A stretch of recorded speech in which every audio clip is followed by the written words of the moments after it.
Good morning guys! So ito yung almusal ko ngayon. Okra. Okra lang, masaya na ako. Guys, oh. Saw-saw sa toyo. Steamed okra lang. Solved na ako. Hindi kasi ako guys mahilig sa mga karne-karne. More on gulay talaga ako.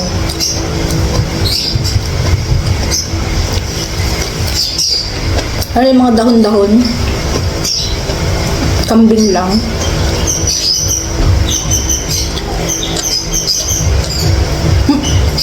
Hulog.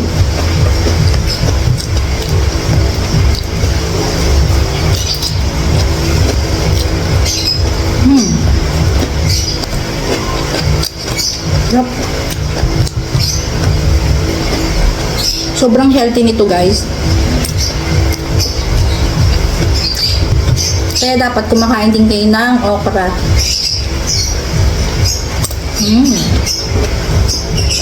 The best.